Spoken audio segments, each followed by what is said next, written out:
কিন্তু আফসোস 90 ভাগ কেন 99 ভাগ মুসলমানের ভিতরে তো ইসলামের ছাপ নাই। হ্যাঁ, যদি ছাপ থাকতো তাহলে মুসলিম সমাজে চুল কাটার জন্য সেলুন হইতো, আমি মানি, কিন্তু দাড়ি কাটার জন্য সেলুন হইতো কেন? কেননা দাড়ি তো দিছেই জান্নাতে যাওয়ার জন্য। কিসে যাওয়ার জন্য? মানে হুজুররা মানে না। না না, তাইলে শুনাই দিই, সময় লাগলো কি করবো, বৈশা যখন গেছি। এক মুহাদ্দিসে জামান মারা গেছেন, জমানার সবচেয়ে বড় শাইখুল হাদিস। স্বপ্নে দেখা হওয়ার মত পরে জিজ্ঞাসা করছে কি ব্যবহার হলো? দাড়ি দেখা জান্নাতে চলে গেছি। দাড়ি? আল্লাহর সামনে যখন দাঁড় করানো হয়েছে তো আল্লাহ জিজ্ঞাসা করছে কি নিয়ে আসছিস? আমার দাড়ির হাদিস মনে উঠছে। আমি বলছি কিচ্ছু আনি নাই, দাড়ি নিয়ে আসছি। আল্লাহ তো চেতা গেছেন, শুধু দাড়ি? আমি আল্লাহকে বলছি চেতেন কেন? আপনি কি জিবরিল আলাইহিস সালামকে বলেন নাই? জিবরিল আলাইহিস সালাম কি আমাদের নবীজিকে বলে নাই? আমাদের নবীজি কি সাহাবায়ে কেরামকে বলেন নাই? সাহাবায়ে কেরাম কি আমাদেরকে বলেন নাই?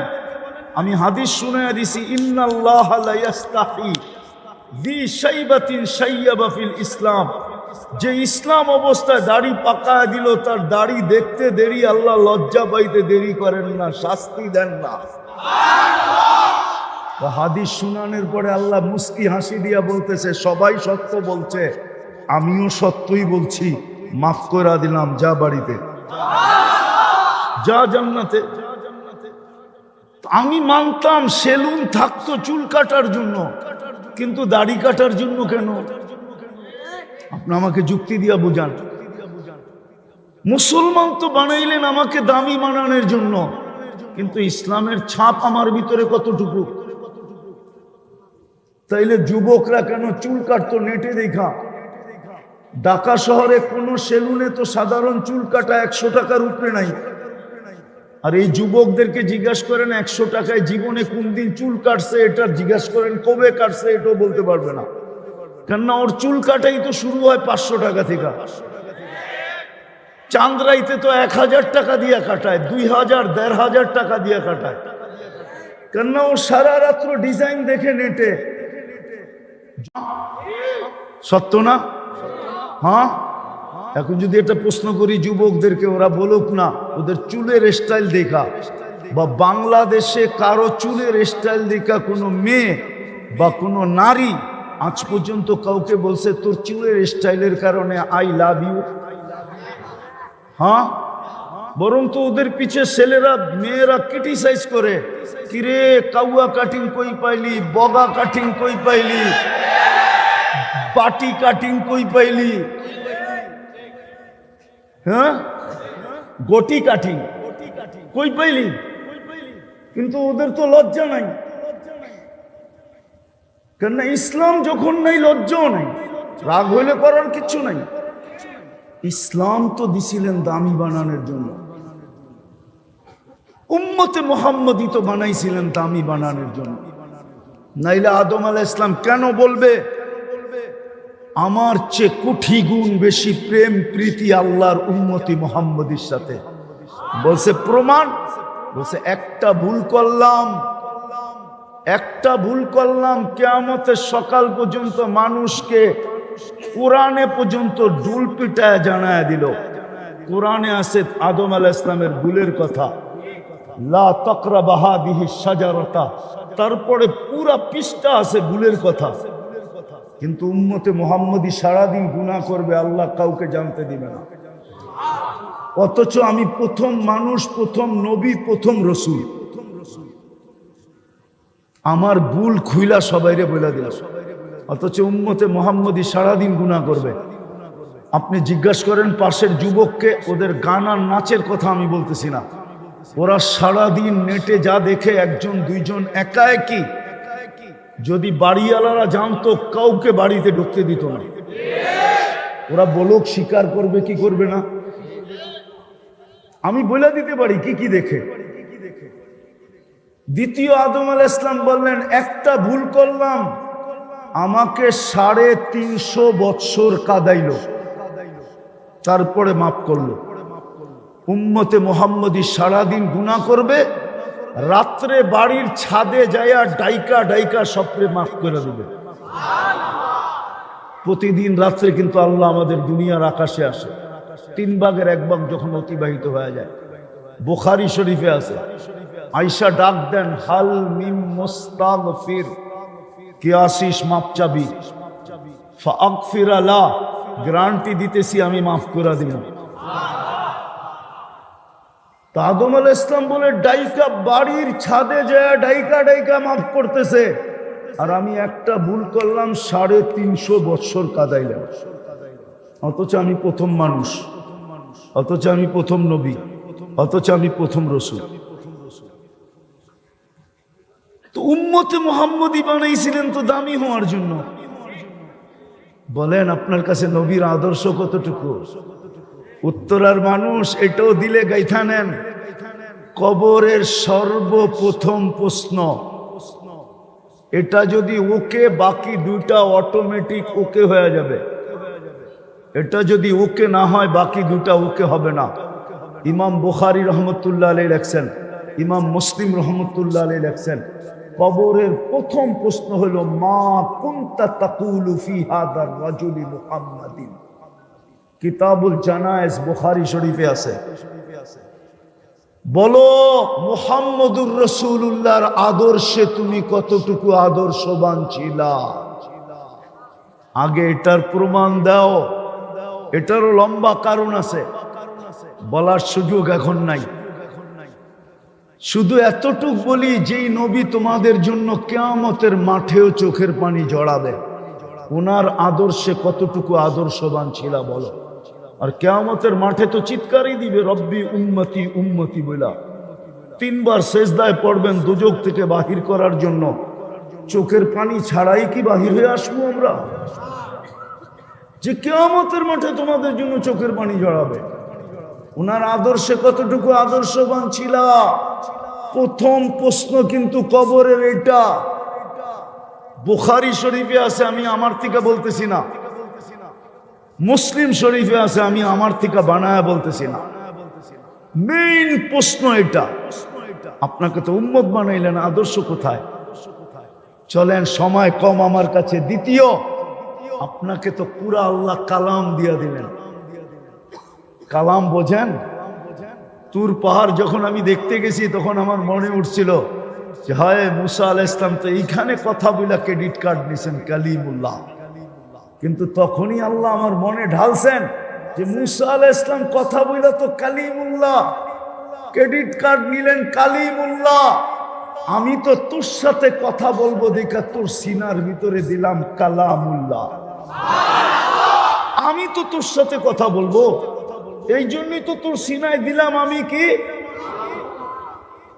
এটার নাম কালামুল্লাহ। বলেন এই মজমায় কয়জন আছে ডেলি কোরআনটাকে নিয়ে একবার চুমা দেয়? পড়া বাদ দিলাম, খুইলা দেখা বাদ দিলাম, শুধু নিয়ে চুমা দেয়। কয়জন আছে এই মজমায়? 2-4 জন হবে। এক যুবকও তো নেই। ওরা তো ডেলি 100বার চুমা দেয়, 100বার ওরা চুমা দেয়। নায়িকাকে দেখা, গায়িকাকে দেখা, মডেলিংকে দেখা, হ্যাঁ নর্তকীকে দেখা যুবক ডেলি 100বার চুমা দেয়। মজা নেওয়ার জন্য মোবাইলে টাচ করে চুমা দেয়। জিজ্ঞেস করেন আমি ভুল বললাম কিনা? হ্যাঁ, কিন্তু কোরআনকে তো ডেলি 24 ঘন্টা একবার চুমা দেয় না। কোরআন তো আমাদের ঘরে চিৎকার দিতেছে, বিশ্বাস হয় না? যুক্তি দিতেছি, যদি মরা খেজুর গাছ চিৎকার দিতে পারে তাহলে কোরআন কেন দিবে না? যেটা সারা বছরে একবার ছোঁয়া হইল না, একবার খোলা হইল না, একবার চুমা দেওয়া হইল না, শুধু চিৎকার দেয় না, বদদোয়া দেয়। বদদোয়া, কোরআন বদদোয়া দিতেছে। উত্তরার মানুষ, এটার নাম উত্তরা ছিল না। এটা আমরা ওই সময়ের থেকে চিনি যে সময় এয়ারপোর্ট কর্মীটলা ছিল। তখন থেকে আমরা চিনি, তখন থেকে চিনি আমরা। রাগ হয়ে গেলেন? এটার নাম উত্তরা ছিল না। বলেন, যখন কর্মীটোলা এয়ারপোর্ট ছিল, এইখানে এয়ারপোর্ট ছিল না, ওর তুলনায় এটা 1 লক্ষ গুণ বেশি উন্নত হয়েছে, ঠিক না? না হয় নাই? হ্যাঁ হয়েছে না হয় নাই? 5,000 টাকার কাঠার জমিন এখন 5 কোটি টাকা হয়েছে, ঠিক না? না হয় নাই? হ্যাঁ। কিন্তু 40 বছর আগের থেকে সুখ কত গুণ বাড়ছে? সুখ বাড়ছে? বলো, সুখ বাড়ছে নি? বললো না কেন? উন্নতি তো হইল। কোরআনের বদদোয়া লাগছে আমাদের উপরে, বদদোয়া। এই জন্য আপনি উন্নত হইতেছেন, কিন্তু সুখ বাড়ে নাই। সুখ বাড়লে কেন উত্তরার বাড়ির মালিক কেন আত্মহত্যা করবে? নাই, উত্তরার বাড়ির মালিক আত্মহত্যা করছে? নাই, করে নাই। অ্যাড্রেস নিবেন আমার কাছ থেকে? আসেন, আমি অ্যাড্রেস দিয়ে নিয়ে যাব আপনাকে। উত্তরার বাড়ির মালিক কেন আত্মহত্যা করলো? কেন নিজের পিস্তল নিজে মাথায় রেখা গুলি মারলো? বুঝা গেল কোরআনের বদদোয়া লাগছে। কোরআনকে চুমা দিয়া দেখি না। শেষ মসজিদ দিছিলেন দামি বানানোর জন্য, মসজিদ দিছিলেন দামি বানানোর জন্য। এই জন্যই তো বলছে, যাকে মসজিদে যাইতে আসতে বেশি দেখো, মারা গেলে বইল ওই লোকটা ইমানদার। আমি হাদিস তর্জমা করলাম।